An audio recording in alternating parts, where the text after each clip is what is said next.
Qatar की jail में बंद 8 साबिक भारतीय बहरिया अफसरान के बारे में वजारत खारजा के तर्जुमान ने कहा कि मैं कतर के मामले पर ज़्यादा तबसरा नहीं करूंगा क्योंकि तफसीली आर्डर की कापी अभी तक नहीं आई है। हमारी तशवीश 8 भारतीयों और उनके खानदानों के मफाद से वाबस्ता है। गुज़िश्ता रोज़ कतर की अदालत ने तमाम साबिक भारतीय बहरिया अफसरान की सजाए मौत पर रोक लगा दी थी।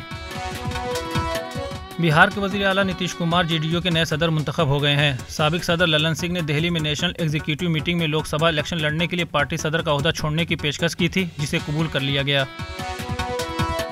कांग्रेस पार्टी जनवरी के पहले हफ्ते से इंडिया इत्तेहाद पार्टियों के साथ सीट शेयरिंग पर बाज़ाब्ता बातचीत शुरू करेगी। कांग्रेस ने 19 दिसंबर को नेशनल अलायंस कमेटी बनाई थी, जो सीटों की तकसीम के हवाले से इत्तेहादियों से बातचीत करेगी।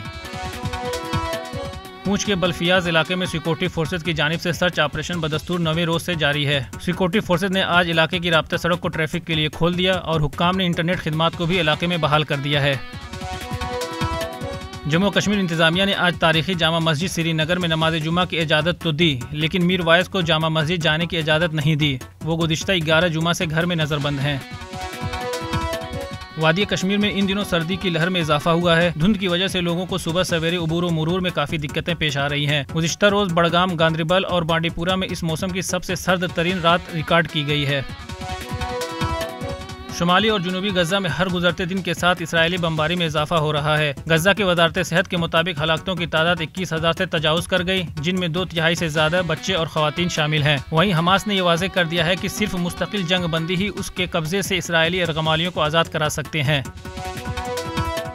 हमास का एक वफ्द आज मिस्र पहुंचेगा, जहां वो गजा में जंग बंदी, इसराइली फौजी के इनखला और इसराइली अरगमालियों के साथ फिलिस्तीनी कैदियों की रिहाई के लिए पेश करदा मिस्री तजावीज़ पर अपना मौक़िफ़ पेश करेंगे।